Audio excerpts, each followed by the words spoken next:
Thank you for joining us today. Welcome to the Goway Pro Travel Tales podcast. Hear stories from industry experts, travelers, explorers, and globetrotters who will inspire you to dream bigger, explore further, and discover a new world. Today, I am welcoming all the way live from the Cook Islands, Christian Mani, who is the General Manager North America of the Cook Islands Tourism Board. Christian and Rachel and the tourism board hosted Goway late last year, I think it was. Is that right, Yep. Christian? Late last year, I believe. Yep. Late last year. To the Cook Islands. I had never been. I'd always wanted to go to a Pacific island, and I was blessed by going to, I have to say it, the best Pacific islands out there. The Cooks is my first experience, and Christian and his team were amazing hosts, and it's an amazing place. So before we get into all things Cook Islands, Christian, do you want to just tell the listening audience a little bit about yourself, where you're from originally and how you got involved in tourism with the Cooks, etc.? Sure. Kia ora, Don. Thanks for having me. I'm from the Cook Islands. So my parents, my dad's a full Cook Islander. My mom's kind of a half Cook Islander, half New Zealander. I lived here all my life. Funny enough, I actually started in the banking sector. I did IT, then I moved into marketing. I had these two skill sets of IT as well as marketing. And then that's when I joined the tourism board. So I've been with the tourism board for about 14 years now. But of 1-4. 1-4, yeah. Yeah, and it's been amazing. I've had so many opportunities to travel the world and promote the Cook Islands. I've been with North America since 2016. Okay. Now, I'd say we're going to bounce around a bit today with our sort of subject matter. One thing I learned when I went down there is, as you've referred to, there's like Cook Islanders, I don't say full-blooded, but full Cook Islanders, and then half, because there's a very strong connection between the Cook Islands and New Zealand historically and culturally. Yeah, that's correct. Yeah, so I think if we're taking it further back, way back into, I think it's around 800, 900 AD, there was a migration of vakas out of Rarotonga. And there were 7 tribes, and you can actually see this to this day in the village of Ngātingi'ia, which is on the southeast side of the island. These 7 vakas traveled to New Zealand.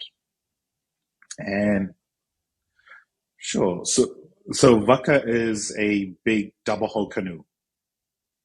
And you will see this during now, a lot of Pacific islands are reviving this tradition of sailing across the Pacific. What is actually happening now is that there is a big celebration that's going to happen in Hawaii called Festpac. And we have one of our vakas that our ancestors traveled throughout the Pacific that will be going up to Hawaii in the next couple of days. So the connection with New Zealand is that there were 7 vakas that traveled to New Zealand. And in New Zealand, you'll see 7 main tribes. And that's one of the closest connections from a roots, a cultural perspective, our connection with New Zealand. Probably moving into the Western age, we were annexed to New Zealand in 1901. And we have been part of New Zealand for a very long time. Christian, if you can hear me, I think I just lost you. I might have just lost your signal there. Yeah, I can still. Yeah, you're still moving. Sorry, as again, this is live from the Cook Islands.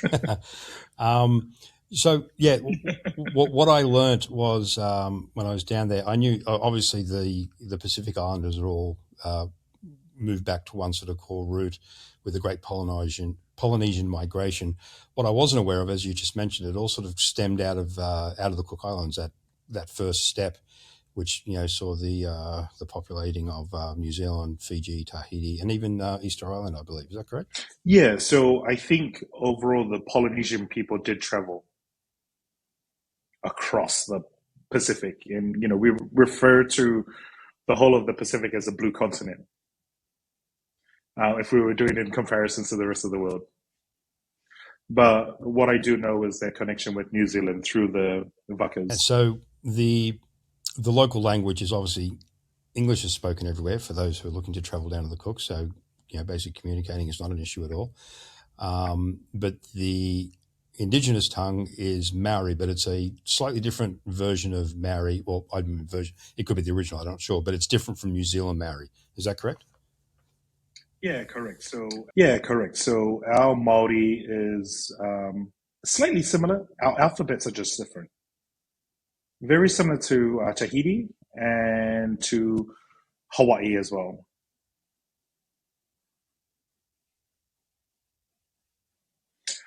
I can, but it has to be very, very slow. Some of the letter K's in Hawaii, we replace it with the letter T. Right. Okay. So you can, there is that, again, cross-pollination of language amongst the Pacific Islands as well as the cultural connections. Now, the other interesting fact from a more practical point of view, which I didn't realize, again, until I got to the Cooks or was on my way to the Cooks, is that from a flying point of view, you can fly from North America, Los Angeles, with Hawaiian Airlines. So it's straight across to Hawaii. But then I didn't realize this. It's for all intents and purposes, it's then pretty much straight down from Hawaii, Correct. Which means that for our North American listeners that the Cook Islands, as I'm speaking to Christiane here, is only 6 hours ahead of the East Coast, where I am in Toronto. So you're on the same day as North America, which I found really cool and interesting. I expected a dateline change, but the Cooks is not across the dateline. So that's another good thing. And I also learned, speaking to quite a few Americans who are in the Cook Islands from Hawaii, actually.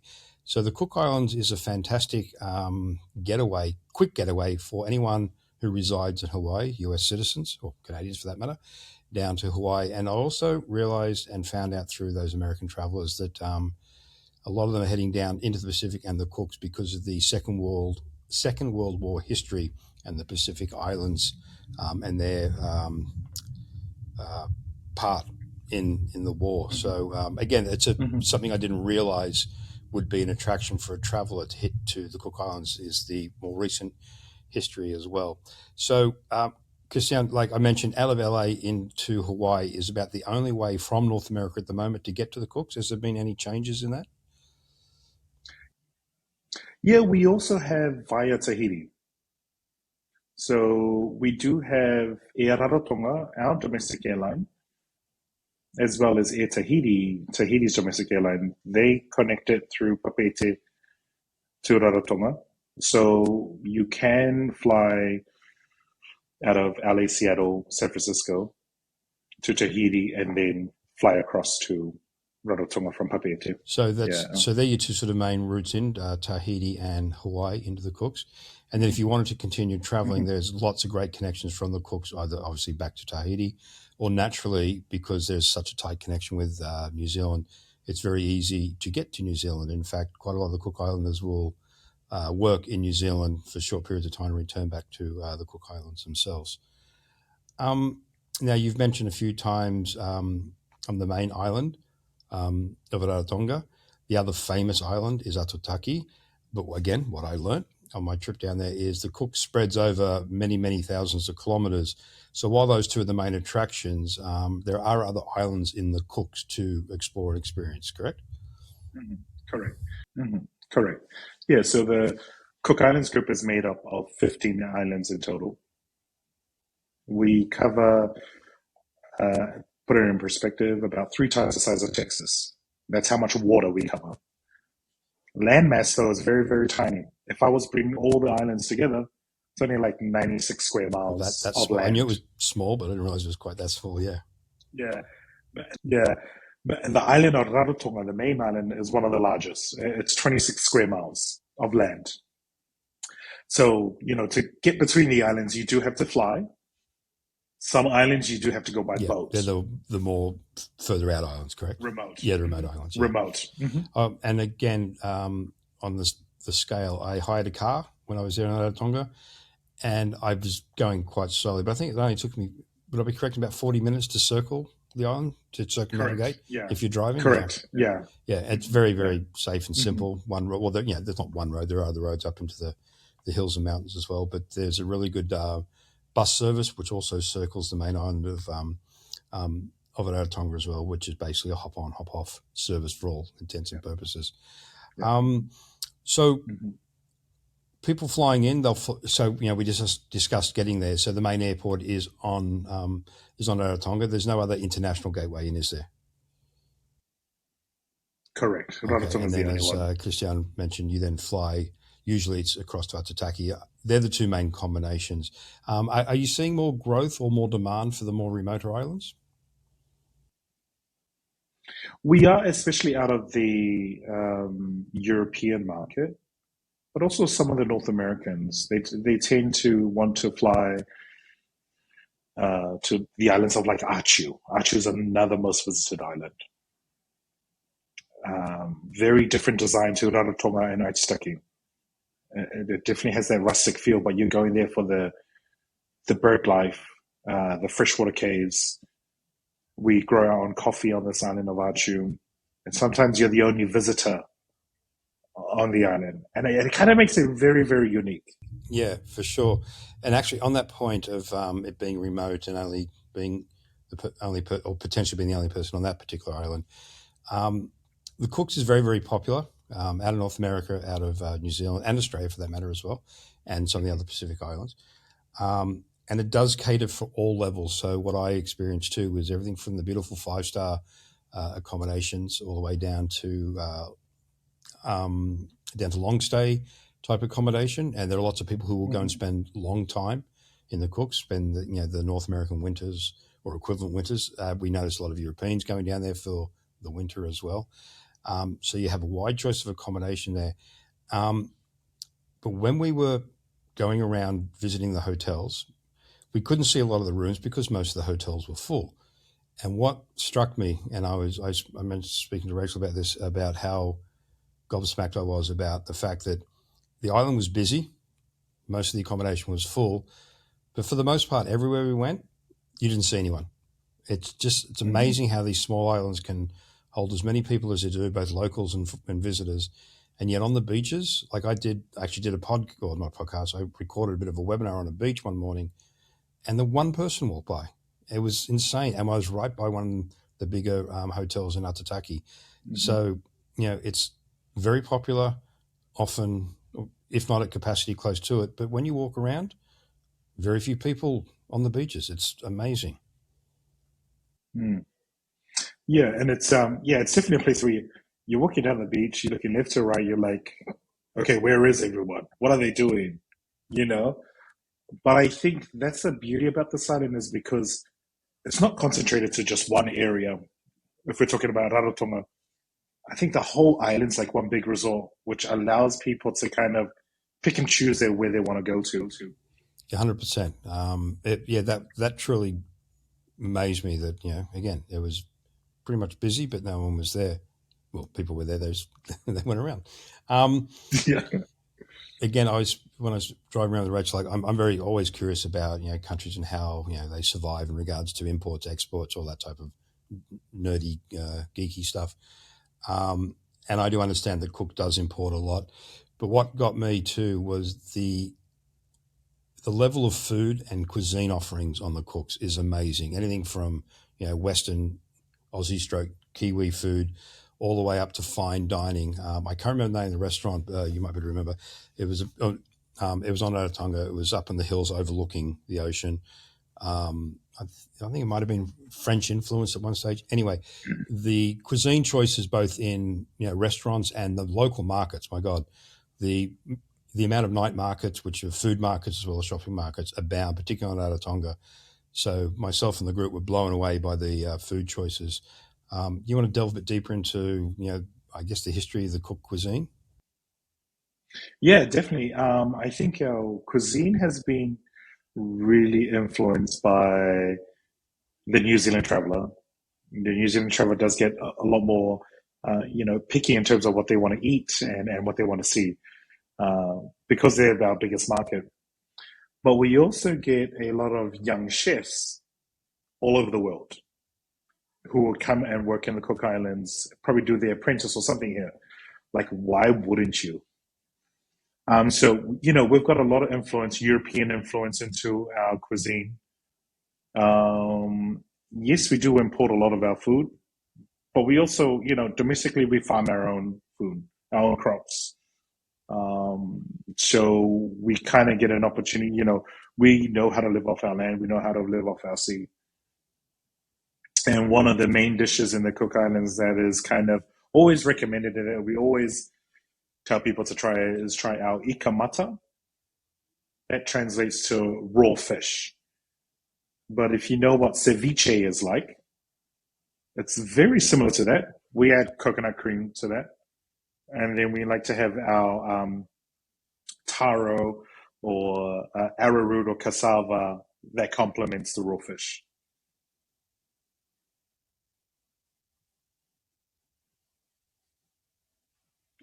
Mhm.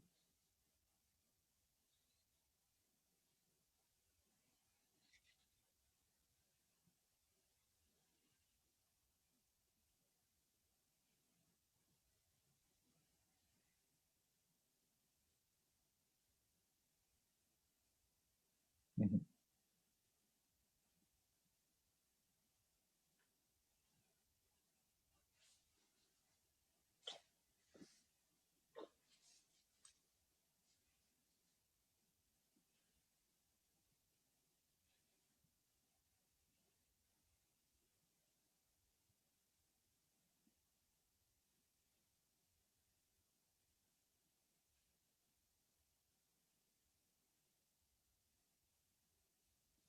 Correct.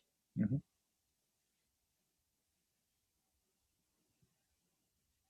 Mhm.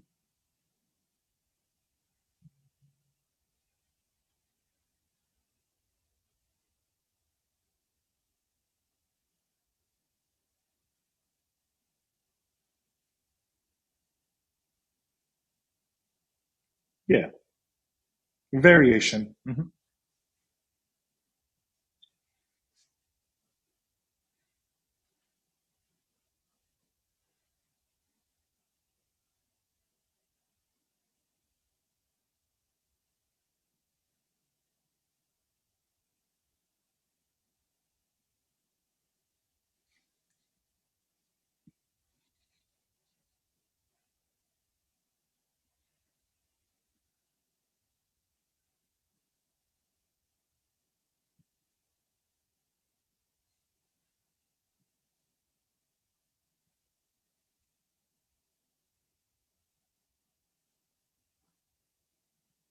Yeah, so we like to showcase our culture through our singing, dancing, drumming is another famous one.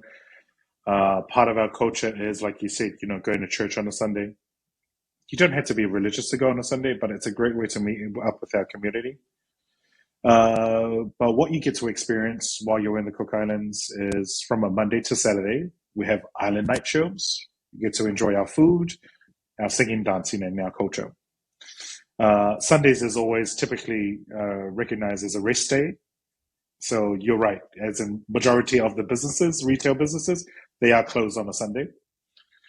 However, we do have throughout our year where we have a dance competition. And this starts from a very young age, somewhere around 5 years old going up to your seniors. And then these are all the professional dancers. Now, there once upon a time used to be a lot of professional dancers who have obviously, aged gracefully, who still have the snares to get back into it. So we also have a golden oldies dancer of the year. So it's always a great way. So these events happen before June of each year. There is also a drumming competition to identify some of the new beats that will come out. Then there's also a singing competition of all of our local in our Māori language, our composers' nights. This is all of a build up to when we have our biggest celebration in the Cook Islands, which is, we call it Te Maiva Nui or Constitution Day. Right. And that basically translates into your Independence Day, correct? Correct. It translates into our Independence Day, and we have a 1 week celebration of our culture through our dancing, singing, drumming, as well as our food. That independence was from New Zealand, correct? Yes, so in 1965, we became self-governing. However, we still have an association with New Zealand. So, like myself, I hold a New Zealand passport. We have a New Zealand currency. They do help us with some of our foreign affairs. However, we have our own prime minister and we run our own country. Right. And actually, when I was down there, I think we just missed. I think there was a big, some type of summit had just happened in the Cook Islands prior to us. Yeah, there was a forum where I think 18 Pacific Islands were in the Cook Islands. Yeah. Yeah. So things to do in the Cooks. As I mentioned, we notice a lot of North Americans and Europeans going down there for long stays, just basically going down to the Cooks and enjoying the very tranquil, laid-back lifestyle that the Cooks offers. It's, again, for those listening, it's not you can be active and, jump around every single day if you wish, but there's a very, island feel to it, relaxed, calm. It's a very peaceful, very safe destination. Crime is almost non-existent for the most part. So you can do that. You can sit on the beautiful beaches, look at the blue waters. And again, I've never seen waters, particularly out at Aitutaki, the different shades of blue. It's a rainbow of blue. It's amazing. But Christian, what else, apart from chilling and relaxing, having great food, drinking some good beer and local cocktails, what else does the Cooks offer for those who might want to be a bit more active? I think on the island of Rarotonga, we start with some land activities from hiking across the island. And you're looking at elevations of around 1,800 feet or 600 meters from sea level. That is always a pretty a hardcore hike to do. It takes you at most 4 hours. Or if you don't want to do that, you can take a safari tour, which kind of drives you close to the interior of the island.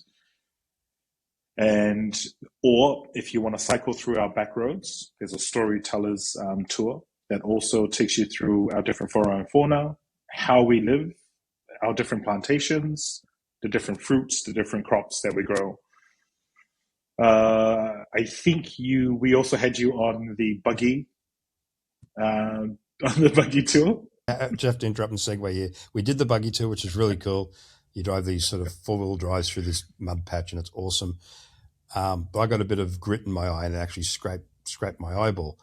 So I was hustled up to the local hospital, or one. I think there's two on Rarotonga. It was up in the hills.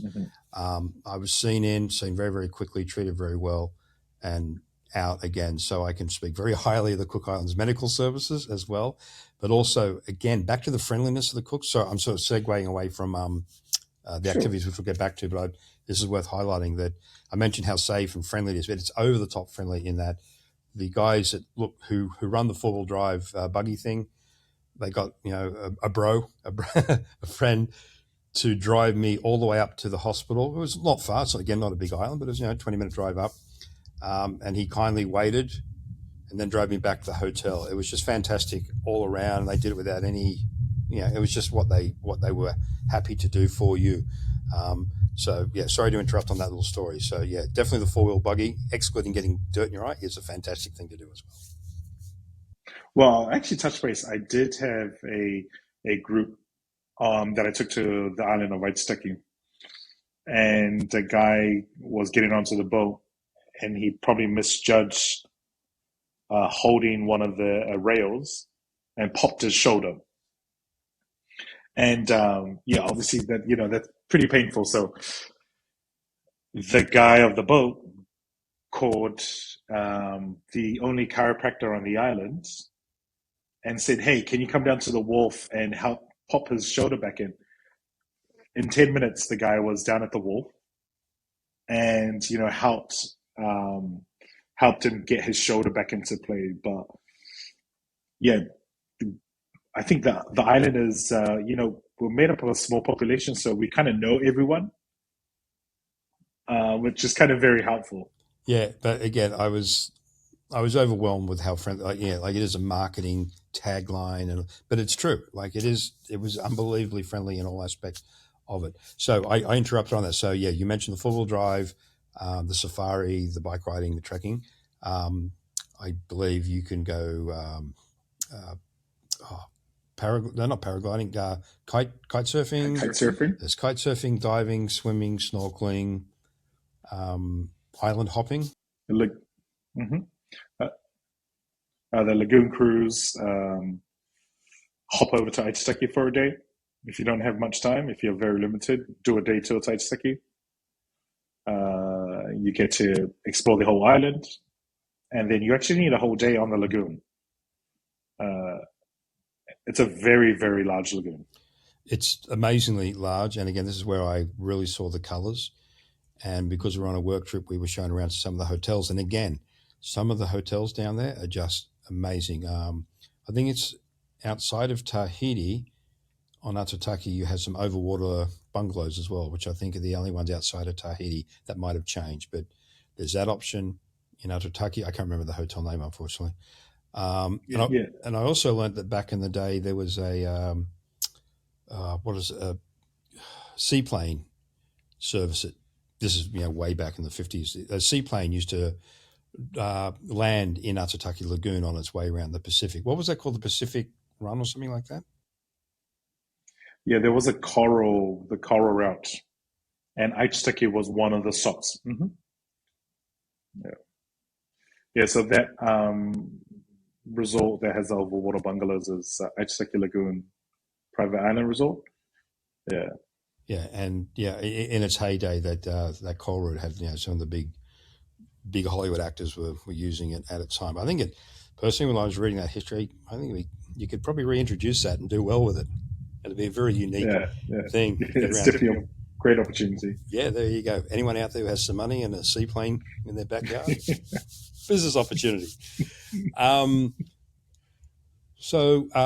The other thing I learned that from a shopping point of view, there's beautiful clothing like the shirt that Christiana is wearing is traditional. You'll see the men, particularly on the Sundays, wearing that type of thing. I'm not sure if there's a name for it, but the women on Sundays wear these beautiful woven hats as well. Most of the females are walking around with, again, Christian, what's the term? Like, the flowers, the flower display. Hey. Yeah. And they're presented to you. It's just amazing.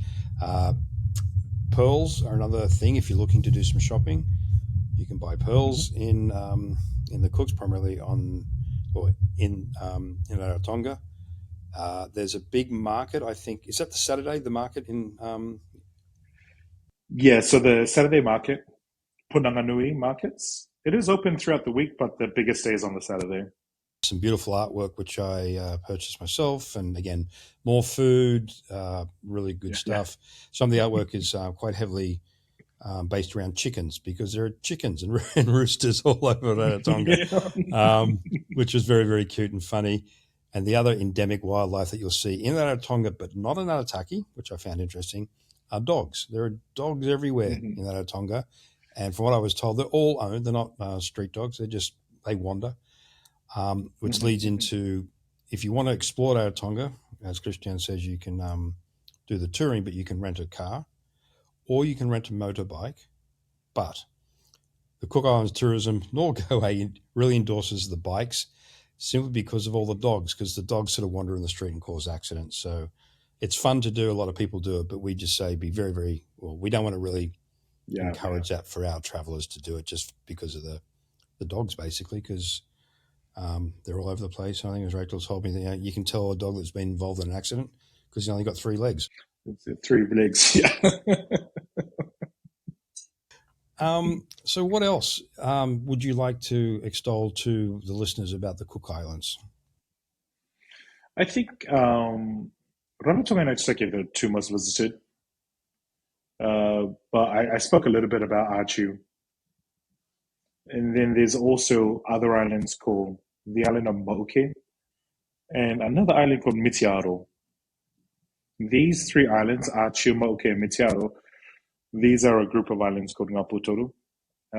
Very unique designs in comparison to Rarotonga and Aitutaki, where you have these beautiful mountains, very large lagoons. Here, you're going there for the rustic feel, for the freshwater caves, smaller communities. Some of these islands only have about 150 to about 250 people who live on it. So you kind of get straight into living the way our local people live on these islands. And we have holiday homestay style accommodation on these islands, so you can visit and stay there for a couple of days. So, are these outer islands set up for tourism, or they're in the early stage? Yes. No, they are set up for tourism, but we kind of set expectations to say, look, it's homestay. The place where you stay, though, they would help you in terms of food. These are places where you can get food. They may make breakfast and dinner for you. That you may just join them, their families for dinner or breakfast. And in terms of the sort of activities, it's kind of living. It's very peaceful. So if you think Rarotonga and Aitutaki is tranquil and peaceful, imagine going to another island that is just taking it to another level. Right. So that's what I was going to sort of try and emphasize here, that if you choose to go to the outer islands, that you are truly living like a local. Again, while it's set up to accept tourism, it's not as if it's going to have, little tourist offices to go and book things. It's live like a local, live with the locals, relax and become a Cook Islander for 2 days, 2 weeks, 2 months, correct? Yeah, correct. Okay, nice. Okay, I think we've covered all the big points, unless I missed anything. You've got a couple of, what are a couple of the big annual events? I know you have a kite surfing. Is it annual that you have the kite surfing competition in and around that? Yeah, so the kite surfing happens around August. That's when we get more wind throughout that period. We have our Waka Ava, the outrigger competition that happens in November. A very unique event on the island of Rarotonga. We have a round Rarotonga road race that's running. So that's a 31 kilometer, 20 miles run. So that event has been going on for a very, very long time in September. Yeah, just the outer road. But they do have side events prior to the main event. So they do have this, what they call a Nutters run, which is they cross the island. And now up and over the mountain. Now I talked about 4 hours. Someone's done it in an hour and a half to get across the island. Yeah. Is that gaining, or has it gained international traction for runners? Like you got Boston marathons, that type of thing. You got the Sydney to Surf in Sydney. Is this one getting that sort of like prestige? It definitely has, and we've had a number of runners who have come back specifically for that. We do get a lot of runners from New Zealand and Australia, and we've had a couple out of North America that have come for their events. Okay. So again, I think we've covered all things Cook. Again, I might have said this earlier, but I'll just repeat it again for those out there listening who might want to present the Cook Islands as a destination for someone looking to the Pacific. Again, US-based agents and or US citizens living in Hawaii, it's very easy to get to the Cooks. It's a 6-hour flight straight down, so there's no time difference. And again, even from the West Coast, there is a stopover in Hawaii. It's 6 to Hawaii and then 6 to the Cooks. It's long. That's a 12-hour plus your stopover, but really the time difference is not huge. And the connection in Hawaii is amazing. You just get off, walk out one gate, sit for 40-odd minutes, and you're on the plane heading down, and same thing in reverse. So it's very easy to get to West Coast wise. Same, again, 6 hours ahead from the East Coast. So there's not a huge time shift, really. It's a really good thing for anyone who has an interest in the Pacific War. The Cooks did play a part in it. There were some US bases down there, I think, on Aitutaki.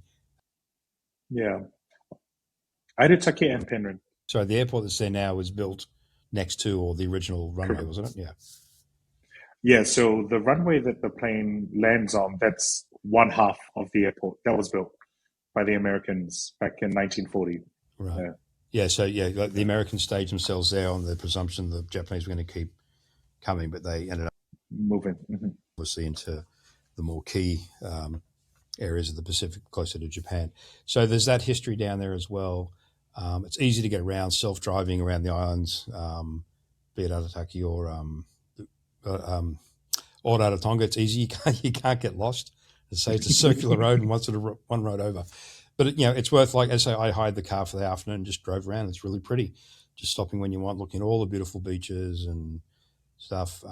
There's some very interesting stories. We won't get into it now due to time, but on property ownership, how it goes back through the ancient tribal connections and family connections, going way back as well. It's a fascinating destination. Very, very colorful in its culture and its music and its food. Everything about it is wonderful. I can't be more appreciative to Cristiano and his team for having Goway down there last year. I think it's one of those destinations that doesn't get enough attention alongside its bigger brothers of maybe Fiji and Tahiti, but it's definitely worth advising or letting your clients know that Cook's is an equal, if not better, alternative. Well, I can't say better because then I get the Fijians and the Tahitians being mad at me. It is an equal opportunity in the Pacific to really have a good time and see some stunning scenery and everything else like that. Christian, before we say goodbye, anything else you'd like to add about your beautiful hometown, home country?